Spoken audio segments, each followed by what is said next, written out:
to our 3 TV newsroom. I'm Nicole Kreitz, and we want to break into programming to bring you a police pursuit that has been happening for at least the last half hour right now. A high-speed pursuit. State troopers started along State Route 85, and now they're eastbound along I-10. And we have our Penguin Air and Plumbing news chopper up above the scene. Ferguson is up there, and you're following this red Jeep that troopers are trying to get to pull over. What can you tell us, Jerry? This all started on the State Route 85, and it looks like this, again, it's this maroon-colored Jeep. DPS, it should be noted, has backed off since they've entered the Phoenix area here, but they are still following this individual just at a distance. The sheriff's helicopter is also overhead. And we're told, just based on scanner traffic, it sounds like the individual inside is a white male, appears to be a single occupant in this vehicle. At times approaching 100 miles an hour. Right now he's driving about 75 miles an hour, and right now he's eastbound on I-10 in the West Valley, around, let's see, Avondale Boulevard. So that's what it looks like right now from the Penguin Air and Plumbing news chopper. Okay, Jerry, thanks so much. And he's going to provide the pictures here while we kind of give you a little background if you're just joining us right now. State troopers are trying to get the driver in this car to pull over. For what, we're not sure, but it came across our scanners about 10 o'clock straight up, and we're giving you kind of a wide vantage point as troopers are kind of following from a distance here. As we're told that we've been listening over the scanners that this driver in the red Jeep with the racing stripe, the black racing stripes, kind of in the center of your screen right here, has been kind of speeding in and out of traffic, swerving around cars, always on the freeway. It started south and east of the valley along State Route 85. Troopers threw down some stop sticks around milepost 148 on State Route 85. Then I guess he swerved around them and didn't stop him, and started eastbound on I-10. They attempted to throw down some stop sticks as well once he got onto I-10, but apparently that didn't slow him down at all. You heard Jerry Ferguson explaining that he was topping speeds of 100 miles an hour, and so we've just been following this, and you're joining me here now on the desk here. Well, the good news is that there's not a lot of traffic out there, so hopefully it's safe for other drivers, because had it been earlier in the morning when sometimes these chases happen, or in rush hour at night, can be so dangerous, especially when there are swerving lanes and driving a lot faster than the rest of the traffic. But it looks like right now that red vehicle is going about the same speed as the other vehicles out there. So I'm assuming that the troopers will maybe back off, let him calm down a little bit so he doesn't make any erratic or stupid moves to injure somebody else. Yeah, and we see chases very frequently in the LA, the California area, not so commonly in the Valley. Scott Passmore is joining me now here. Of course, we've been following this for some time, and as soon as we hear something on our scanners, we make calls to law enforcement to try to get the details of what's going on. But of course, news media is not their priority. They're trying to stop this guy and bring this to a peaceful ending. So they've kind of put us on hold. We are making calls to actively figure out what it was that those troopers tried to pull this car over for in the first place. And again, early on, we understand that the troopers were, they hit the lights and siren, tried to get him to pull over. They threw down the stop sticks. He's averting their every move. So again, like you mentioned, they're pulling back at this point and using, Jerry was saying, they're using assistance from Maricopa County helicopter to kind of watch this from a distance. You make a really good point here. He's not driving. In fact, he might be driving a little slower than the semi, who likely has no idea that troopers are trying to stop the driver in this Jeep to his left. And once the helicopters get up, I mean, there's no way they can avoid that. They can't outrun a helicopter. They can't outrun a radio. So they always end up getting caught most of the time, as we always see, especially in the Los Angeles area. So, yeah, he's actually, looks like going a little bit slower than the semi. Semis practically never speed. So is Jerry Copper? Can you talk to us, Jerry?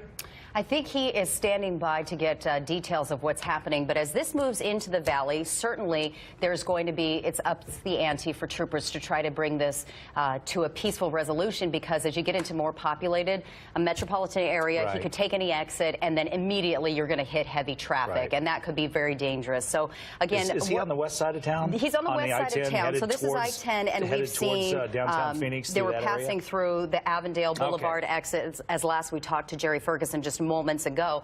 So as they're headed into the valley, coming from the from the west side, which typically has a little less traffic as it is.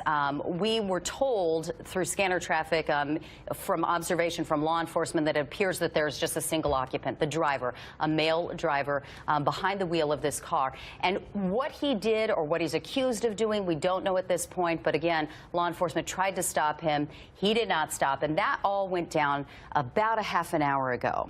Let's get back up to Jerry. He's in the chopper following this thing, obviously. Jerry, how many troopers behind him right now? Let me show you what that looks like. It looks like at least a dozen DPS troopers. They're in marked and unmarked vehicles behind him. So the sheriff's helicopter is also up there, as well as some at least one sheriff's vehicle SUV behind him. So they're still following. Everything has kind of slowed down as they've gotten into town here. And they're coming up on 75th Avenue, still continuing, though, eastbound along I-10 toward the downtown area. So obviously there's enough troopers behind him that he knows he's being chased, and they want him to pull over. Oh, he knows. Oh, yeah, okay. Well, as he gets closer to downtown in the tunnel, even around the noon time, here it's only 10:30, it still gets crowded down there. So he's going to hit some traffic as he gets closer to Phoenix, unless he takes I-17 north. And tries to go north. There are a lot of routes that he could take here, a lot of variables, so always law enforcement, as Jerry Ferguson mentioned, that's why they have marked units, and that's also why they have unmarked units, so that they can, if the marked units need to peel back and give him some space, that those unmarked units can continue to follow him. Clearly, we mentioned the choppers overhead, so that's going to be the best vantage point.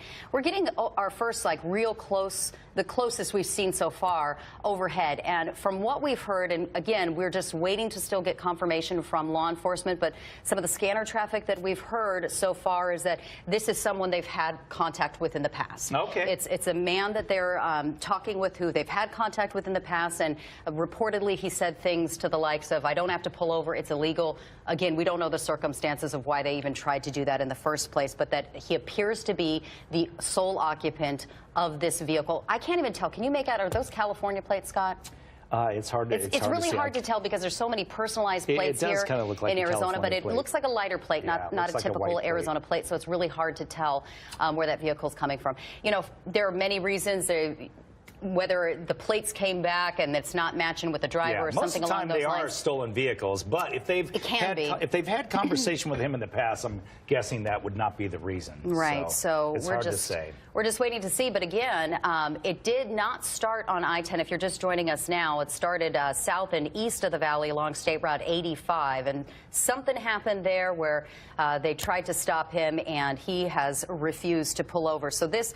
Going from State Route 85 now heading into the downtown area, you never know how much gas is in the tank, so that's another variable that law enforcement is like, okay, we do have time on our hands, and I think that's always a thing. If they up the ante and move in and do some kind of tactical move where they're forcing the issue, forcing him off the road, or trying to pit move something, if it gets to be that he's coming into a more populated area at this point, I think they're just, apparently they said that they have seen him talking on a cell phone, so unsure if he's talking to law enforcement, and maybe they might be trying to negotiate at this point, or if he's having some kind of contact with a family or friend who might be trying to advise him, hopefully, to pull over here. Well, if he was doing 90 miles an hour, upwards of 100 earlier, like was reported, he's certainly not now, so that's the best thing we can say for the other vehicles out on the road. He's not really doing anything stupid or erratic and putting other drivers into danger. So that's the good part, and that could be because the troopers have backed off.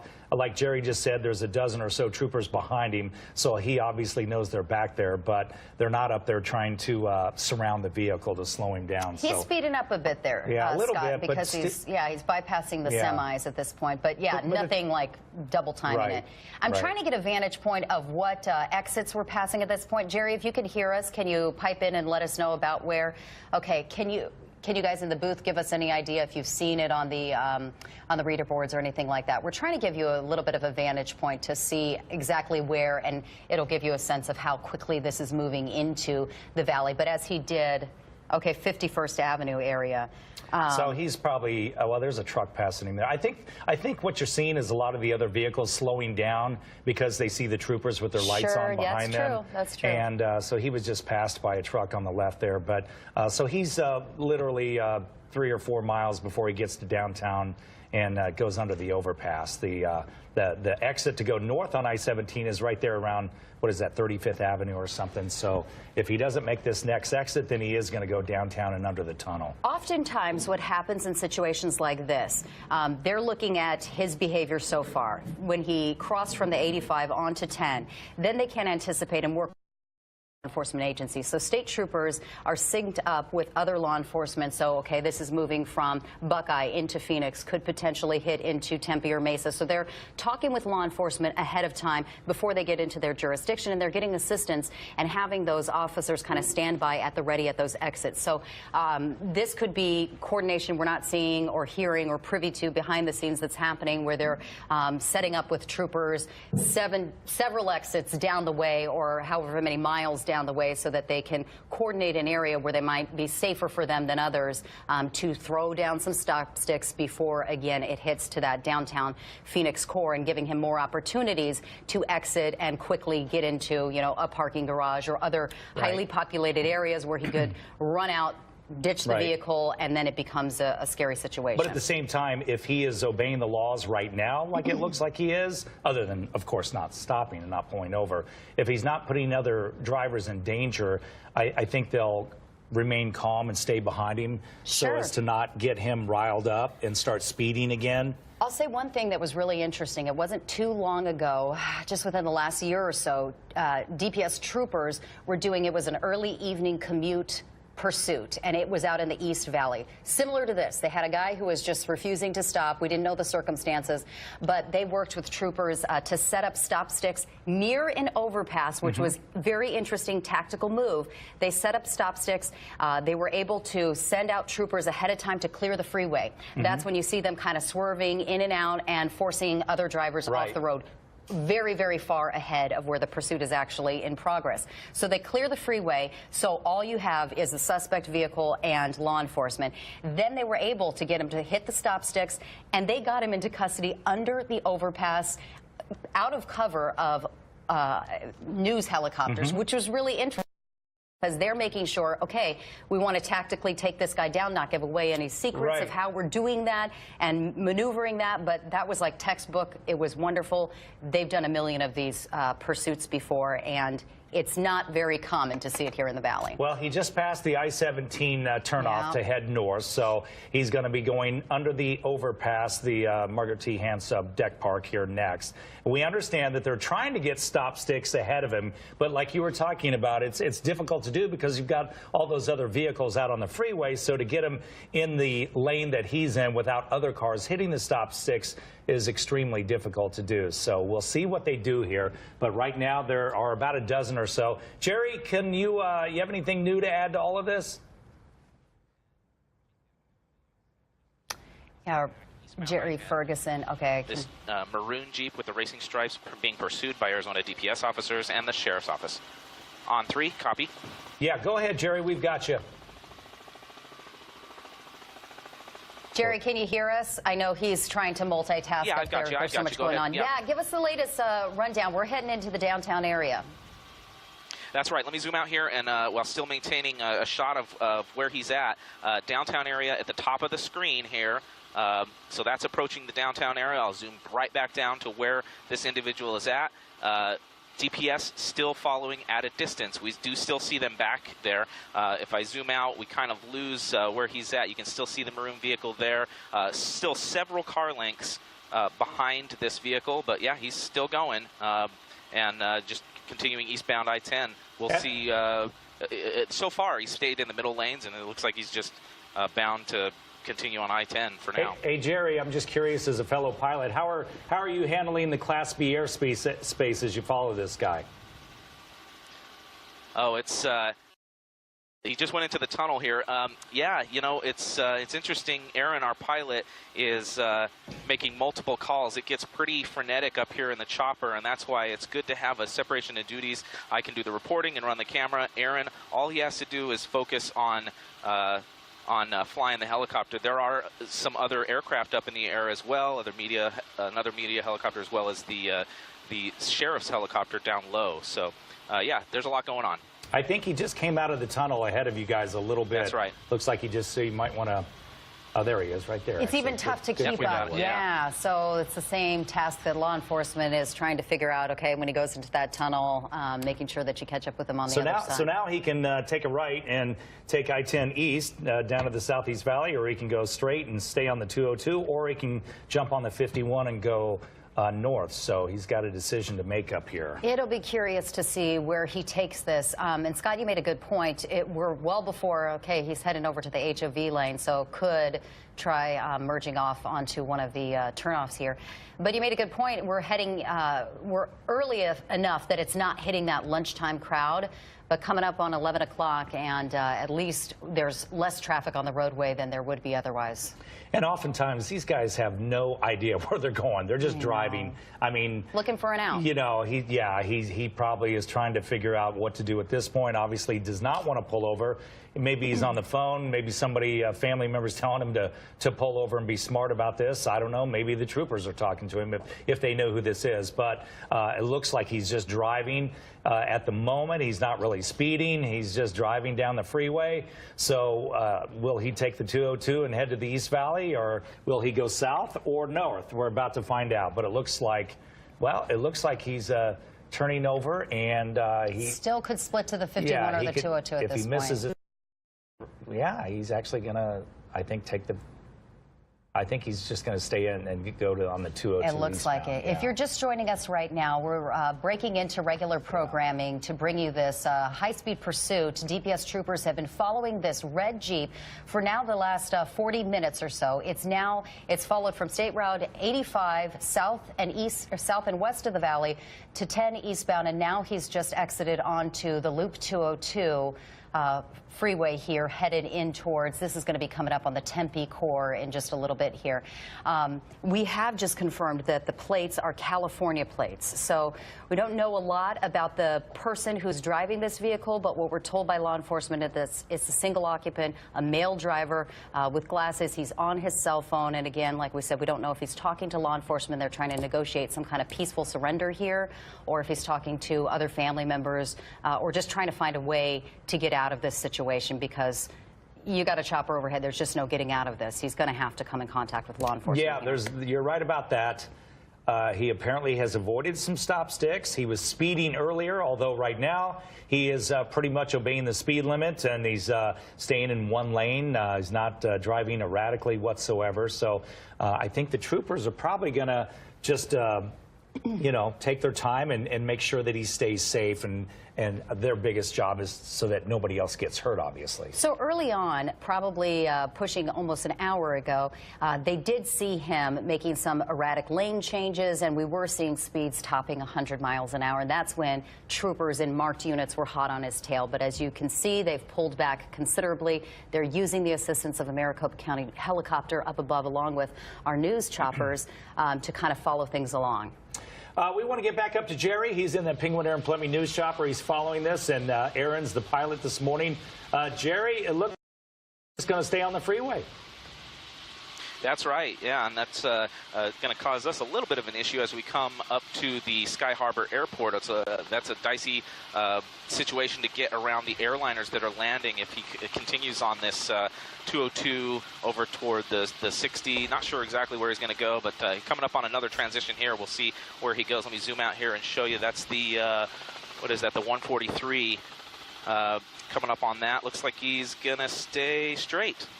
Yeah, once he gets around the curve up there on the 202 and then heads around by Tempe Town Lake, that's where you guys have to be careful, because the airliners are coming in right above you. Yeah, not only us, but also the MCSO helicopter.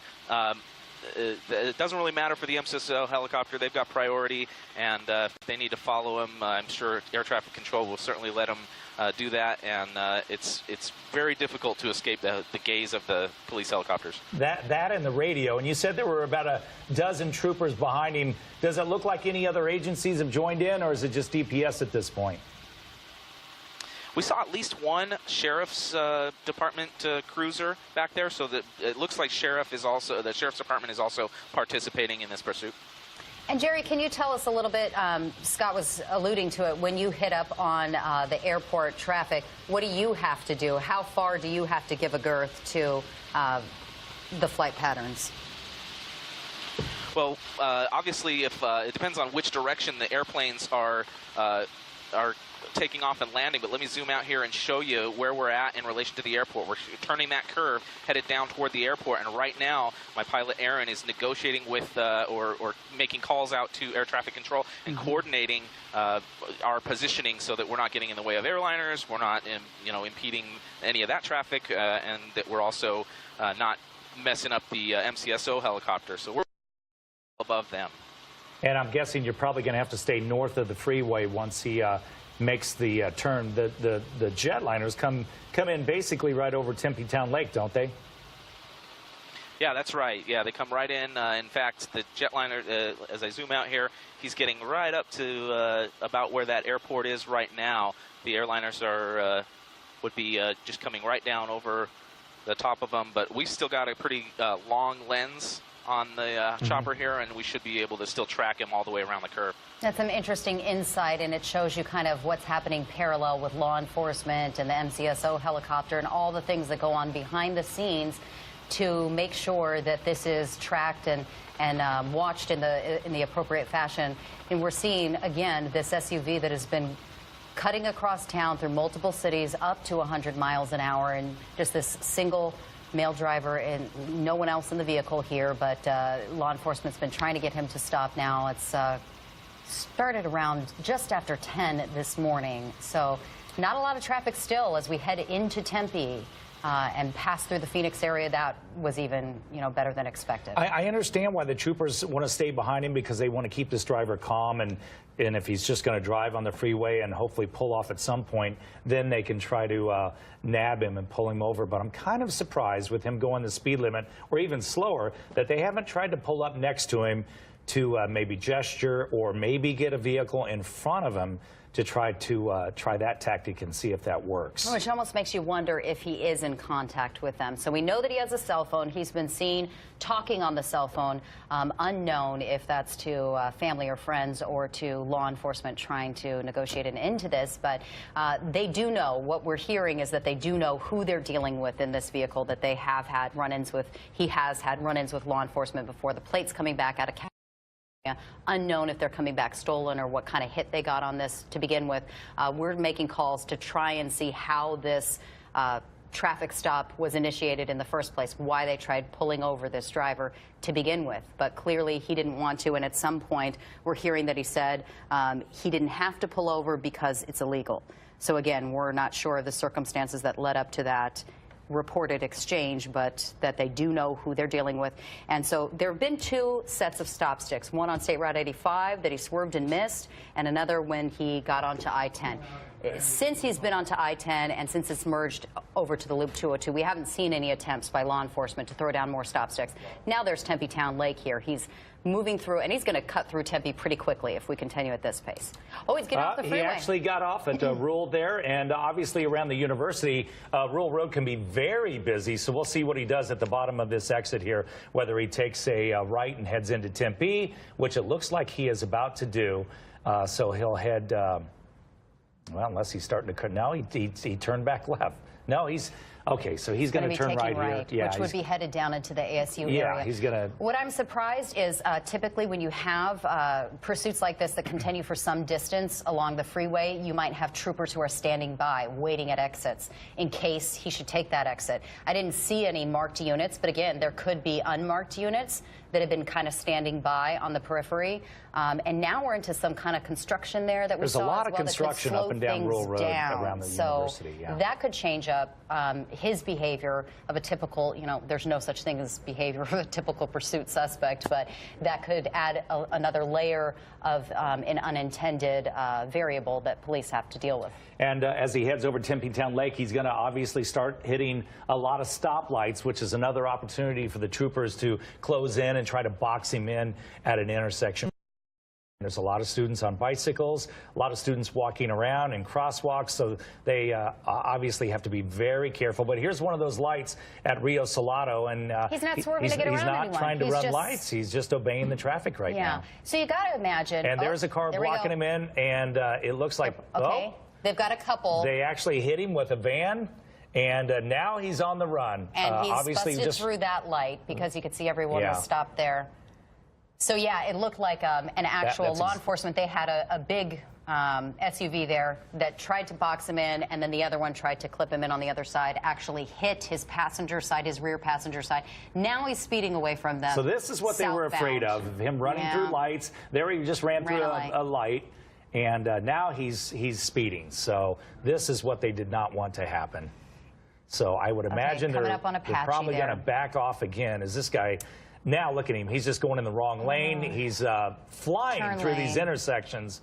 My goodness, and we just lost our picture there. We apologize, but it's a breaking news situation, so we do also have it. We keep it on a delay for you. He just rolled. He just had a head-on collision. We've got this shot behind us, and I don't know if you can see it, but... we keep things on a delay just because we're not sure of the circumstances of how things are going to play out, and we want to make sure that we're very sensitive to how things are Can we take that shot from the helicopter? Let's see if we can take that. So the guy has climbed out, and he's out on the sidewalk. He's running. Can we take this shot? There we go. There he is. We do have... And it looks, he wasn't injured in that accident. Hands up. You can see him screaming to some people. I haven't seen any law enforcement close in here. He's reaching down for a shoe, but not...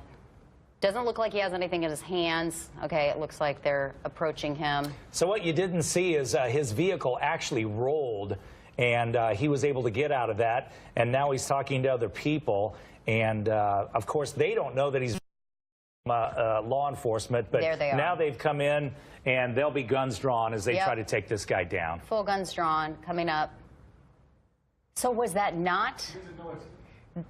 It's hard to know. Okay. They thought that maybe he was in the vehicle, and now they're taking him down. They're taking him down pretty hard. And getting him they've got this to the ground, and clearly, it looked like he had his hands up. I didn't see anything in his hands. There was some confusion because law enforcement didn't witness that rollover, so they didn't know that that was him out of the vehicle. But as soon as they realized it was just within seconds, they were able to pounce. We need to find out if he hit another vehicle. That was really hard to see. I think it's possible that he did. Yeah, to be safe, we popped away from the live feed for you, but he hit head-on another vehicle.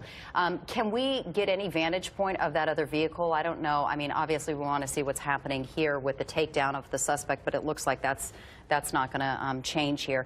Can we see that other vehicle? Can Jerry Ferguson even pull out a little bit? Well, you can see that the officers, they've got him surrounded, they've got him cuffed. They also have they've got a canine dog there, and there's the Maricopa County helicopter. There is the carnage in the intersection. He ran through that red light and hit that other vehicle, either head-on or T-boned him, and that, of course, is what officers did not want to happen. So yeah, and you can see, I think we're going to listen in. Is Jerry Ferguson giving a little bit of a debrief here? We apologize for the technical difficulties, but we're just trying to bring you the latest in this breaking news situation. Yeah, copy that. Okay, Jerry Ferguson, go ahead and give us a breakdown of what you saw, because we pulled away as soon as that impact happened. Well, what did you see?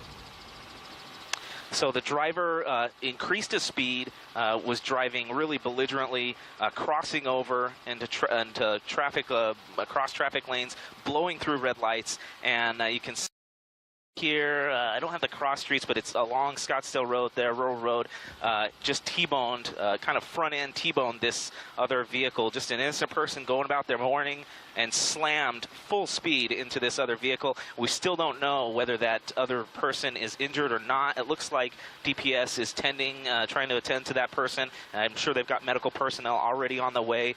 The vehicle rolled a number of times and came to rest just outside of this business here. The driver, miraculously, this suspect miraculously was able to crawl out of that vehicle and then went over and started talking to some bystanders, trying to, I don't know, fool them into thinking that it wasn't what they were seeing or something. As DPS approached, he pointed at the vehicle as if to say, hey, go get him. There's a guy in there. And DPS was not fooled. They tackled him, and he's in custody now there on the ground. Well, Jerry, the shame of the bad part of this is that innocent vehicle in the intersection, like you talked about. That was the reason troopers were staying behind, so he would not speed and run through intersections. And when they tried to close in on him at that red light, that's exactly what he did. He took off, and that is a result of that. So that's the really sad part of this. And, of course, he walked away. He wasn't even hurt. Okay, and our web team has been streaming this live, and they've already put ahead a clip of the actual collision on our website, azfamily.com, if you want to go and click and check out, how this pursuit came to an end. But as we're looking at these live images from our Penguin Air and Plumbing News chopper, they are waiting for medics to get to the scene. I haven't seen the driver of that vehicle, the innocent driver who got T-boned by our suspect, come out of that vehicle yet. But you could see troopers in there, and it appears as though that they were talking to that driver, so hopefully that person's going to be okay. We can only hope and know that the car on either side, that's when he was able to break free. They did kind of clip the back end passenger side, and that's when he just took off speeding and unfortunately had a collision with this innocent bystander here. And we don't know how many people are in that vehicle, but they are still in there. They've not been taken out yet. But what's amazing is after he made contact with this car, the red Jeep started rolling and it ended up about a half a block down the street. And the guy was still able to jump out of there and then started talking or yelling at the people there until the troopers were able to pounce on him and make the arrest. But as Jerry moves around to the driver's side of this vehicle, obviously the driver is still in that vehicle, and they are tending to them until the ambulance shows up and emergency workers can work on him. But we don't know if it's more than one person. It looks like it's probably just the driver, the way they're talking to that person, but we hope they're going to be okay. Yeah, that is really hard to tell exactly what the damage is, but you could see that vehicle got hit with a very hard impact. It did quite a bit of damage to the car, and they're just kind of hopefully trying to stabilize that person to see that they can get medical attention out there as quickly as possible. It's crazy, Scott. You mentioned, and we do have the actual point of impact on our website, azfamily.com. We skipped away from it because we just, in live television, we want to be safe that we're not showing anything that's as dire as what these circumstances could have turned out to be. It was pretty remarkable, as you said, that vehicle rolled several times, and the driver in the suspect vehicle popped out of the car, was walking around, running around with his hands up, didn't look like he was injured even one bit. Who knows what could be in his waistband or otherwise, what other potential threat it would be, but it certainly ups the ante. If you've got someone who's running from law enforcement, you have to consider them, the biggest threat possible. So it's great that it ended there on the sidewalk. And of course, now law enforcement's going to be figuring out what potential charges he could be facing. So we're looking at all of this playing out. Just amazing to think that somebody would do this and not care for other people speeding through intersections. You know you're going to hit somebody when you're speeding through red lights. Absolutely. And I think what's difficult is law enforcement can't really anticipate when you're dealing with a pursuit on a freeway and the variable of what exit he's going to take. He exited fairly shortly after deciding to go to the 202 instead of the 51. Who knows if they had troopers staged north on the 51, something along those lines. We did not see any troopers kind of standing by, but again, they could have been in unmarked units. It was an unmarked SUV that first tried to pin him in on the driver's side when he stopped at the traffic light there, and then another unmarked unit that the rear passenger side of our suspect. They've got the victim here wrapped up on a board and are trying to hustle to get to the hospital to get them the medical attention. Well, you can see that their head is taped down to the board, which is customary to make sure that that person does not move, so they don't want to cause any more injuries to that person. But their legs are taped down to the board, and I'm sure they're hurt very badly. I mean, taking a crash like that, it's probably best that it happened on the passenger side and not the driver's side where that person was sitting. But, again, the troopers They probably didn't know what the driver was going to do, so that's why they stayed back on the freeway, just so that the person would not speed, and it worked. He didn't. And then he took the exit. And then when they tried to close in on him and actually bumped his rear bumper, at the light. He was obeying the law. So that's when the guy took off and started speeding, ran through about 2 or 3 intersections before making this collision, as that person is hauled off to the hospital. So we've got crews on the scene, and they're efforting getting up a live shot to give us a little bit of a vantage point of what's happening there. But let's go ahead and check in with Jerry Ferguson once again on our Penguin Air and Plumbing News Shopper. Jerry. Yeah, as they took this driver out, it looked like she was moving her arms and legs around. Hopefully that's a good sign, and we certainly hope the best for this driver. It's a little infuriating that driver, the suspect driver, just hops out of the vehicle and is running around when this is the result of his reckless actions. Well, sometimes, Jerry, if someone is high on drugs, they don't get injured. So you never know if that person was impaired or not. That's something we'll find out, obviously, with some time. But you're right. This person, just an innocent bystander driving down the road, obeying the laws, and then here comes this knucklehead and takes him out, and then that guy is okay. But he'll be hauled off to jail, and he won't see any daylight for some time to come, that's for sure. But he popped up and is kind of flailing his arms around. There's absolutely no injuries to him. Looks like a young guy, totally fine otherwise. And many times, law enforcement will say, when you have a collision, the person who's causing the collision very often has no injuries because of other circumstances. They're just expecting to get around it or something. It's the people who were unexpecting, who did, you know, maybe saw it happening, might have flinched before impact and could sustain the most injuries. But it is kind of maddening and bizarre to see someone putting someone in the hospital on a stretcher, sending them off to the hospital in serious condition, and then them just to be walking around fine like nothing happened. You're right about that. That's him in the dark shirt. They are checking his blood pressure and checking his vitals, but he looks to be perfectly fine, standing up, got out of that vehicle. I think he got out of the passenger side after it rolled several times. Might have had to crawl out, yeah. Yeah, and they took him down, but he'll be going to jail, and boy, he's got a lot of questions to answer to on why this happened and what he was thinking. I've seen pursuits in before, and in this kind of stage, sometimes I've seen drug recognition or other law enforcement do field sobriety tests, and we actually witnessed that. That's not necessarily going to happen here because clearly they have probable cause to arrest him anyhow for the pursuit and failure to yield and stop and all those things, but they're just in the early stages of trying to figure out what was going through his head. If they can make any sense of that, there's a possibility that they could do a field sobriety test, but likely his blood's going to be drawn anyhow. Yeah, I'm sure they're going to take a blood test. I'm sure he's not going to obey to any kind of a field sobriety test. After all, he didn't care what officers were telling him when they told him to pull over. So he obviously very reckless person and didn't care. So, okay. We do have we pulled away live because we weren't sure what was going to pan out when that impact happened. But we do have footage of how this pursuit came to an end. So let's go ahead and show you that now. Oh boy! Crossing into oncoming traffic. Oh no! Oh no! Head-on collision with that car, an innocent person involved in a head-on crash, and this is exactly what DPS wanted to avoid. You can see how many times that thing rolled and all the smoke. And he's running. Look at that. You can tell how fast that vehicle was going. I mean, incredible speeds. There he is waving his arms. Who knows what he's saying or yelling? You might be right. Maybe he was saying, you know, I'm the innocent person. Who knows? But then DPS officers show up in a few more seconds here, and they run over to the truck, and then they take him down very quickly. Yeah, and it happened so quickly.